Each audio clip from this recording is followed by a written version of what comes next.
¿Qué tal, amigo? ¿Qué tal, amigos? ¿Qué tal? Bienvenidos a la Libre los Bajo los Lentes. Y presento a mi papá. Hola amigos, ¿qué tal? Bienvenidos a un episodio más de la Biblia bajo los lentes. Y esta vez toca sin música, sin presentación, sin el título, porque es de estos videos donde vamos a tener que manejar muchas pantallas. Así es que vamos a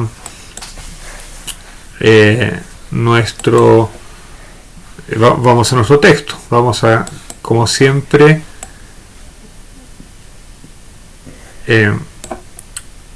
minimizar la webcam y vamos a ir al texto. Ahí está. Ahí.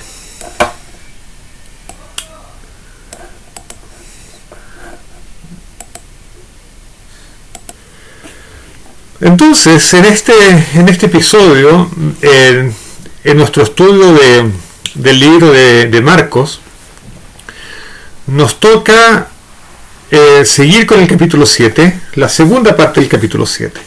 Acuérdense que en el episodio anterior habíamos dejado a Jesús enfrascado en una discusión alágica sobre si era lícito o no comer con las manos sin lavar. Y Jesús entonces había argumentado a favor de la ley escrita como siendo más importante que la ley oral, y había terminado enfatizando la importancia de los preceptos morales. Ahora entonces seguimos en el capítulo 7 y comenzamos en el versículo 24, que dice así. Voy a leer desde el 24 en adelante. Y partiendo de allí, se fue a la región de Tiro, y entrando en una casa, quería que nadie lo supiese, pero no logró pasar inadvertido. Entonces vamos a parar por ahí un poco la lectura. A propósito, estoy leyendo la Nueva Biblia de Jerusalén. Jesús se va a la región de Tiro. ¿Dónde queda Tiro? Bueno, déjenme mostrarles.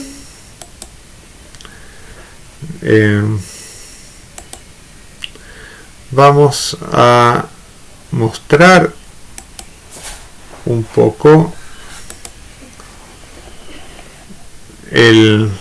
esto es Palestina, en la provincia de Palestina del Imperio Romano en la época de Jesús.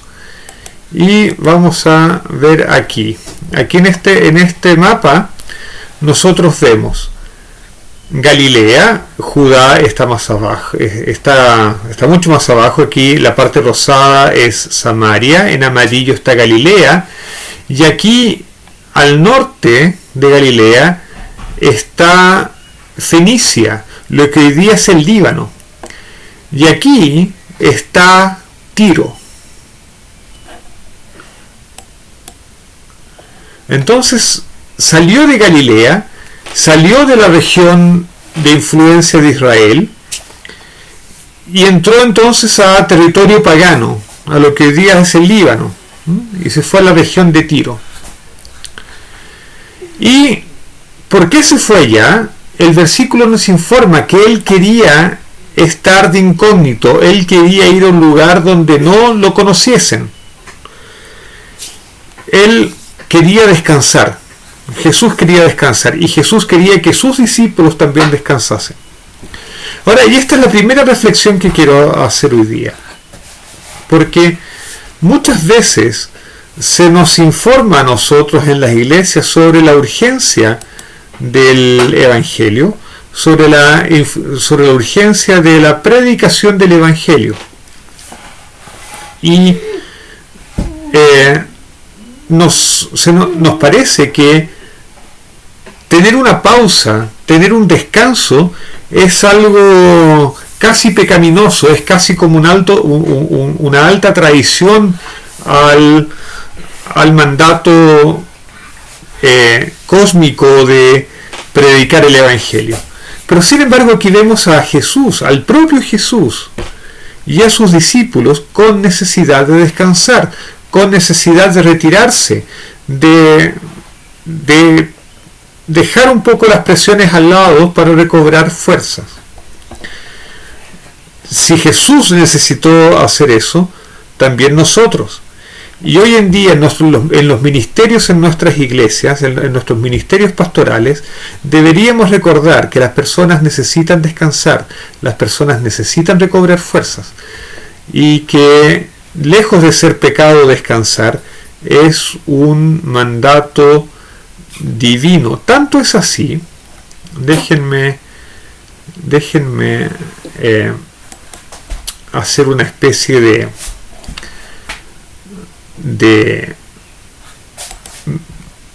meditación al respecto. No es eso lo que quería hacer. Déjenme ir a el libro de Génesis, al capítulo 8, al final del capítulo 8.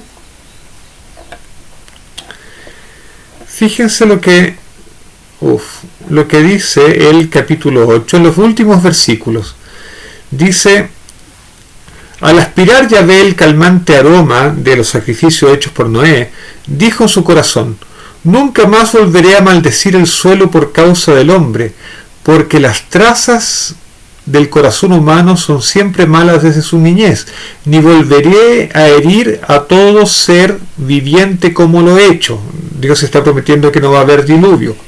Mientras dure la tierra, sementera y siega, frío y calor, verano e invierno, día y noche no cesarán. Una de las promesas que hace Dios por ocasión del final del diluvio, cuando hace el pacto con Noé, es que en la tierra, en esta vida terrestre, se mantendrían los ciclos de día y noche, los ciclos de las estaciones, los ciclos de calor y frío, ¿no es cierto?, asociados al invierno y el verano, y también las distintas épocas agrícolas. Ahora, si ustedes lo piensan, en la época antigua, en las sociedades agrícolas, el invierno es una época de baja actividad. En el verano se trabaja mucho más, porque en el verano hay que cosechar, hay que guardar la cosecha, es una época muy intensa. En el otoño, ¿no es cierto?, hay que preparar la tierra, después se siembra y todo lo demás, pero en el invierno es una época de baja actividad en la agricultura. En la vida de la ciudad es al revés. Nosotros trabajamos el invierno, y el verano, por lo menos algunas semanas del verano, nos vamos a la playa. Pero el hecho de que existan estos ciclos que no cesarán y que Dios ordenó que se mantuviesen después del diluvio, también indica que en la vida de las personas tiene que haber estos ciclos de actividad intensa y después esos ciclos de baja actividad. Así es que es muy bueno, es muy entendible lo que hace Jesús de buscar un refugio, buscar un tiempo de descanso para su labor. Entonces dice el texto que fueron a la región de Tiro, quisieron pasar a ser advertidos, pero no los consiguieron, como lo vamos a ver ahora. Versículo 25. Dice: sino que enseguida, habiendo oído hablar de él una mujer, cuya hija estaba poseída de un espíritu inmundo, vino y se postró a sus pies. Esta mujer era griega, sirofenicia de nacimiento, y le rogaba que expulsara de su hija al demonio. Vamos a parar por ahí. Esta mujer era griega y sirofenicia. Vamos a tratar de entender qué significaba esto. Los comentaristas divergen en cuanto a su opinión a qué quiere decir que fuese griega. Algunos dicen que era de lengua griega, es decir, que su idioma era griego. Esa es una opción muy interesante, como vamos a ver dentro de poco. La otra opción es que fuese de religión griega y su origen étnico era sirofenicia, es decir, ella era fenicia, pero no de los fenicios de Cartago, en el norte de África, sino que de los fenicios del cercano oriente, ¿no? de la región de Siria, la región de que hoy es el Líbano. Esta sirofenicia era descendiente de los antiguos cananeos, por lo tanto. Ahora bien, probablemente sea cierto de que ella era griega tanto en el idioma como en cuanto a su religión. Si lo era en cuanto a su idioma, quiere decir que Jesús tuvo que hablar griego con ella. Y esta es una de las indicaciones de que posiblemente Jesús, además de hablar el arameo que se hablaba en Israel en aquella época, en Judea, hablase griego. La otra indicación es su conversación con Pilatos. La conversación con Pilatos probablemente ocurrió en griego. En fin, pero llega esta mujer entonces que nos sorprende a nosotros como sorprendió a Jesús, porque ella, estando lejos de la influencia de Israel, conoce a Jesús, escuchó hablar de él. Nadie nos dice, el Evangelio no nos cuenta cómo fue que ella se enteró, cómo fue que supo de Jesús, cómo supo que Jesús podía realizar milagros y expulsar demonios. Eso el Evangelio no lo cuenta, es parte del misterio del Evangelio. Pero lo que sí sabemos es que le rogaba que expulsara de su hija al demonio. Versículo 27. Él le decía: espera que primero se sacien los hijos, pues no está bien tomar el pan de los hijos y echárselos a los perritos. Y aquí vemos a Jesús un poco frío, lo vemos un poco tomando distancia y revelando varias cosas. Primero, él toma un lenguaje figurado, un lenguaje de comparación. Y este lenguaje figurativo de comparaciones tiene dos elementos centrales. Tiene el elemento de los hijos y tiene el elemento de los perritos. Evidentemente, cuando Jesús se refiere a los hijos, se está refiriendo a Israel. Y lo que está diciendo es que la prioridad de su misión tiene que ver con los hijos de Israel. Y él está llamando a la mujer sirofenicia y a los gentiles en general, los está llamando de perritos. En el lenguaje del judaísmo del siglo I, no es inusual llamar perros a los gentiles. Jesús aquí hace más suave el lenguaje, lo suaviza y usa un diminutivo, dice perritos, cachorritos, es casi un lenguaje tierno. Ahora, ¿en qué sentido? ¿Por qué llama a los israelitas hijos? Bueno, porque en la Torá está escrito, Dios a través de Moisés le habla a Faraón y le dice que Israel es su hijo, es su primogénito. En la Torá, Israel es el hijo de Dios el pueblo de Israel es el Hijo de Dios, el primogénito de Dios por excelencia. De hecho, esto lo discutimos en los primeros videos de esta serie sobre el Evangelio de Marcos, cuando hablamos sobre el bautismo de Jesús. Entonces, Israel tiene la categoría de hijos y tiene la prioridad en recibir la noticia del reino de Dios. Y lo que está diciendo Jesús es que no está bien quitarle esa prioridad a Israel y entregársela a los gentiles. Y la mujer responde algo maravilloso. La mujer dice: sí, Señor, que también los perritos comen bajo la mesa migajas de los niños. La mujer no se ofende con esta comparación, sino que la acepta, y ella acepta su condición de perrito, entre comillas, y coloca la figura de lenguaje que usó Jesús, la colocan en un contexto familiar. La imagen que vemos que se forma aquí es la imagen de una familia donde están los padres, están los niños y también hay mascotas. Y las mascotas, aunque no tienen la misma categoría de los niños, sí son parte de la casa, son parte de la familia y son distintos a los perros callejeros, digamos así. Es distinto.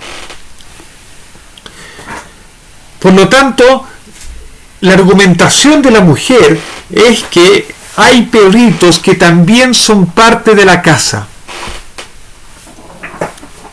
y son parte de la familia, aunque sean perritos. Y la sirofenicia, la mujer sirofenicia dice: no tengo problema con ser perrito, siempre y cuando sea parte de la casa y pueda entonces aprovechar las migajas que caen de la mesa de los niños. Esto se asemeja a lo que está escrito en la Torá y también en el libro de Josué, cuando gentiles, cuando personas que no eran de la nación de Israel, sin convertirse al judaísmo, querían estar dentro de esta sociedad dirigida por Dios, querían entrar de alguna manera al pueblo sin tornarse judíos, pasaban a ser los aguateros, los que llevaban el agua para Israel. Y decían: bueno, no importa que yo esté en la condición de siervo, de llevarles agua, con tal de estar en medio del pueblo que recibe la bendición de Dios, de pertenecer al reino. El caso curioso es que probablemente vemos aquí a una mujer de religión pagana, de cultura pagana, que está aceptando y está pidiendo a gritos ser parte del reino de Dios. Y eso es lo que nos impresiona. Ella está pidiendo formar parte de alguna manera del reino de Dios. Y otro detalle curioso es que ella llama a Jesús Señor. Esta es la única vez en el Evangelio de Marcos que alguien se refiere a Jesús, que llama a Jesús directamente de Señor. Eso muestra el respeto y la alta valoración que tiene esta mujer de Jesús. Versículo 29. Él entonces, Jesús, ¿no es cierto?, le dijo: por lo que has dicho, vete, el demonio ha salido de tu hija. Fíjense la forma resumida, la forma corta, escueta, en que Jesús coloca, en que son colocadas estas palabras en boca de Jesús en este evangelio. En la versión de Mateo de este relato, Mateo hace decir a Jesús: oh mujer, qué gran fe tienes tú, y por causa de esa gran fe el demonio ha salido de tu hija. Pero aquí Jesús no alaba la fe de la mujer sirofenicia explícitamente, sino que le informa que aquello que ella ha deseado se ha cumplido, que Dios ha aceptado la argumentación de la mujer, y que por causa de lo que ha dicho, de que ella está dispuesta a estar en el reino de los cielos a toda costa, aunque sea en la condición de perrito, ella ha manifestado tal apego a Dios, lo que en el lenguaje cristiano diríamos tanta fe, que Dios, a través de Jesús, ¿no es cierto?, a través de la palabra de Jesús, le cumple su deseo, y la hija se ve liberada de esta posesión demoníaca. Y el versículo 30 nos informa entonces que la mujer volvió a su casa y encontró que la niña estaba echada en la cama y el demonio se había ido. La pregunta es, ¿cuál es la intención que tiene Marcos al contarnos esta historia? Marcos, recordémoslo, está hablando a una audiencia, está relatando el Evangelio a una audiencia de origen pagano, le está escribiendo a los romanos. Por lo tanto, para Marcos es muy importante lo que Jesús hace en medio de los paganos, en medio de los gentiles, en medio de los griegos, en medio de los que no son judíos. Y estos relatos, este y el que vamos a leer a continuación, refuerzan la idea de que Jesús, a pesar que vino a los judíos en primera prioridad, y que el reino de Dios es ofrecido primeramente a los judíos, finalmente el reino de Dios está abierto a todos y acepta a seres humanos de todos los orígenes. Eso puede parecer trivial para nosotros hoy en día, pero si lo pensamos un poco, no lo era en el siglo I y tampoco es tan trivial hoy día, porque nosotros también tenemos nuestra selección favorita, ¿no es cierto?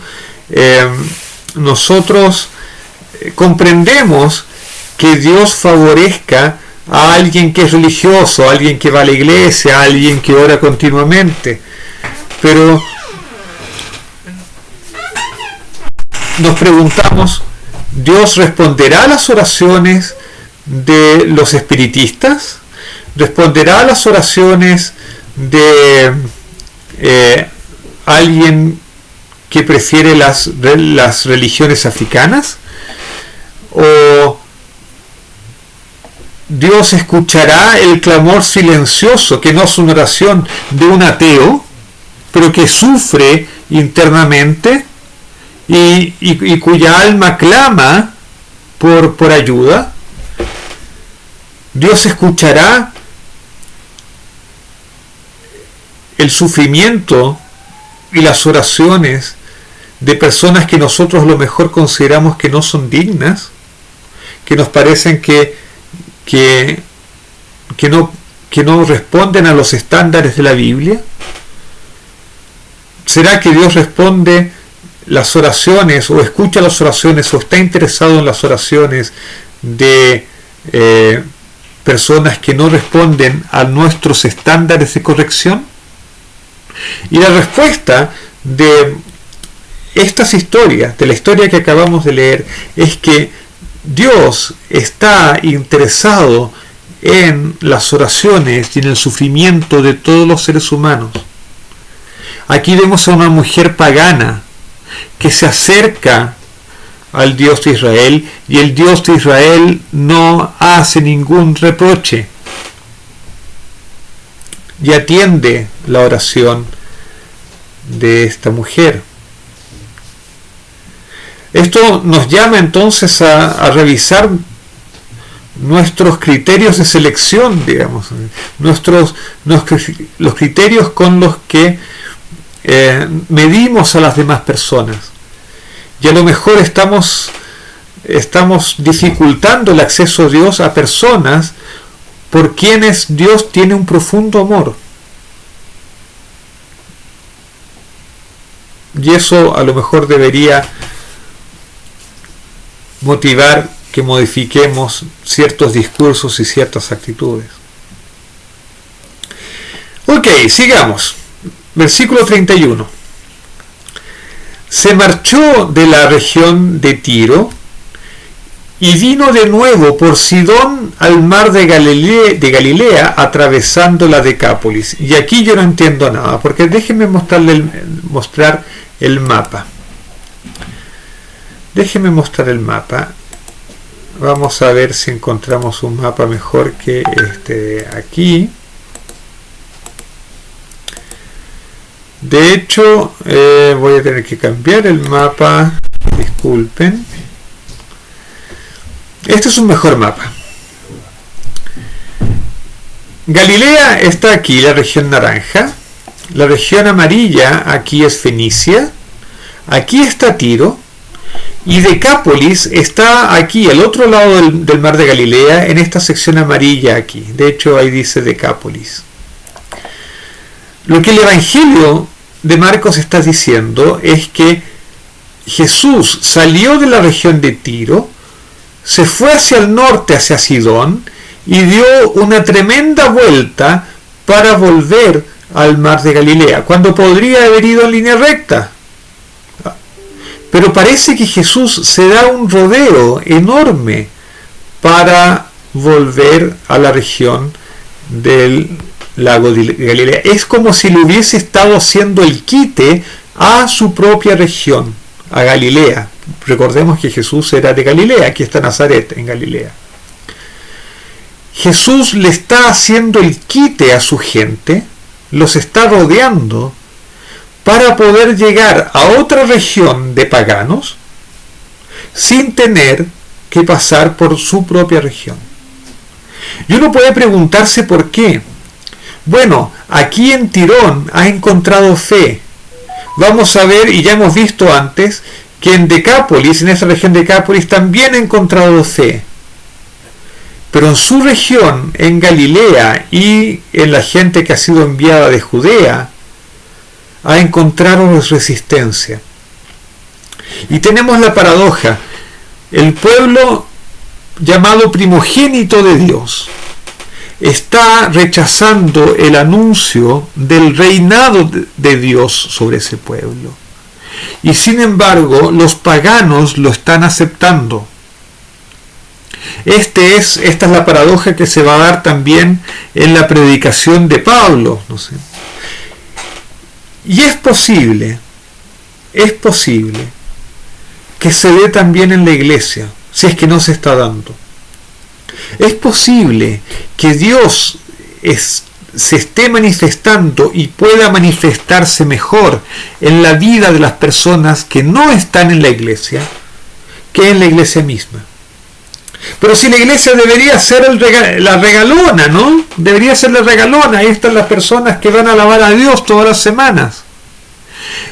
Pero tal vez las propias estructuras que nosotros hemos creado nos están impidiendo percibir la obra de Dios. Y nos está impidiendo percibir lo que Dios quiere hacer en las personas.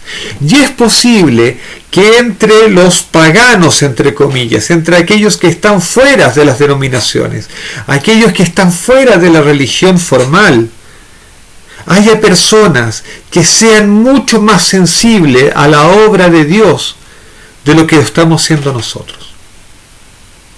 Y es posible que Dios esté enviando el anuncio de su reino por fuera de nuestros canales y que use otros caminos en vez de usar los nuestros, si es que no sabemos oír el llamado de Dios a vivir el evangelio real, de ser partes de su reino, de ser partes de la concretización de su reino en este mundo. Sigamos. Versículo 32. Entonces, cuando llega a Decápolis, a la región de Decápolis, le presentan un sordo que además hablaba con dificultad y le ruegan imponga la mano sobre él. O sea, se encuentra con un sordo mudo, Jesús. Él, apartándole de la gente, a solas, le metió sus dedos en los oídos y con su saliva le tocó la lengua. Y levantando los ojos al cielo, dio un gemido y le gritó: ¡Efatá! Que quiere decir ábrete. Efatá es la palabra en arameo y es muy parecida a la palabra cognata en hebreo, la palabra que viene de la misma raíz, cambia un poco la vocalización solamente. Fíjense lo que hace Jesús. Jesús mira al cielo y dice que dio un gemido antes de decir Efrata y ábrete. Esto del gemido es parte de una teatralidad, parece, ¿no es cierto? Pero no estoy seguro de qué significa para nosotros. Por otro lado, la palabra efatá. Si es cierto que Marcos le está escribiendo a cristianos de origen gentil en Roma, ¿cuál es su interés de colocar palabras en arameo que finalmente él va a tener que traducir? Una posibilidad es que sea simplemente curiosidad, registrar exactamente lo que dijo Jesús. Es posible eso. Por otro lado, es posible que Marcos tenga otra intención, que es la de recordarnos una cita bíblica que vamos a colocar aquí. La cita es de Isaías 35:5. ¿Qué dice Isaías 35:5? Isaías 35:5 es parte de una profecía mesiánica. Vamos a leer desde el 4 para que nos quede más claro el contexto. Dice: decid a los de corazón intranquilo, ánimo, no temáis, mirad que vuestro Dios viene vengador, es la recompensa de Dios, Él vendrá y os salvará. Este es el anuncio de la salvación de Dios, es el anuncio de que Dios va a intervenir en este mundo y va a destruir el mal y va a redimir a su pueblo. Versículo 5, que es el que nos interesa. Entonces se despegarán los ojos de los ciegos y las orejas de los sordos se abrirán. Se abrirán. Las orejas de los sordos se abrirán. ¿Cómo dice en hebreo? En hebreo dice tipatichna. Tiene la misma raíz que la palabra aramea usada en el Evangelio de Marcos. Y el versículo 6 dice: entonces saltará el cojo como ciervo, y la lengua del mudo lanzará gritos de júbilo, pues serán alumbradas en el desierto aguas y torrentes en la estepa.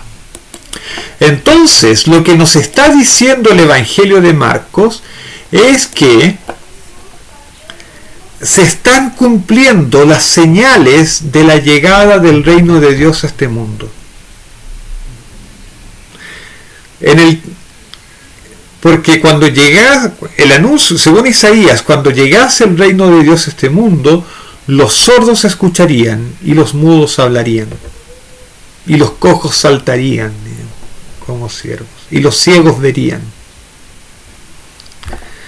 Versículo 35. Se abrieron sus oídos y al instante se soltó la atadura de su lengua y hablaba correctamente. Jesús les mandó que a nadie se lo contaran, de nuevo el secreto, cosa rara, ahora lo está haciendo junto a los gentiles, antes lo hacía solamente entre los judíos. Pero cuando más se lo prohibía, tanto más ellos lo publicaban, y se maravillaban sobremanera y decían: todo lo ha hecho bien, hace oír a los sordos y hablar a los mudos. Esto todo lo ha hecho bien nos recuerda el veredicto que da Dios sobre la creación, ¿no es cierto? Al final de la semana de Dios, Él contempla la creación y dice que todo es muy bueno. Aquí son los hombres, los gentiles, los que aprueban la obra del enviado de Dios, la obra del Mesías. Dice, todo lo ha hecho bien. Y ellos entonces reconocen lo que no han reconocido los judíos de la época de Jesús. En su pueblo Jesús tuvo resistencia. Entre los gentiles Jesús tiene aceptación. Y ese es el evangelio que Marcos le está predicando a los gentiles en Roma. Le está diciendo: ustedes son bienvenidos en el reino. Ustedes son parte de este reino y ustedes tienen el mérito de haber aceptado a Jesús, aún no siendo parte del pueblo elegido de Dios. Nosotros también podemos sentirnos contentos. Nosotros también hemos sido aceptados en el reino de los cielos. También se nos han abierto las puertas. Y probablemente nosotros, junto con los habitantes de Decápolis, podemos decir también, sin lugar a dudas, que Dios ha hecho todo bien con nosotros. Y aunque hayamos pasado por momentos difíciles o estemos pasando por momentos difíciles, estoy seguro que al final nosotros miraremos hacia atrás y diremos también: todo lo ha hecho bien. Porque Dios todo lo hace bien, tanto en su creación como en su redención. Y muy pronto, y así lo espero, nosotros veremos el reino de Dios materializado en este mundo. Se abrirá la cortina, se correrá la cortina que separa el mundo espiritual donde Dios es evidente de este mundo terrenal donde Dios está escondido. Y entonces disfrutaremos y seremos felices, porque habrá llegado la completa salvación de Dios y podremos ver su gloria para siempre. Que tengan todos un muy feliz Shabbat y que podamos estar muy cerquita de Dios y podamos adherirnos a Él y estar felices esperando el retorno de nuestro Mesías. Que el Señor nos bendiga. Chao, chao.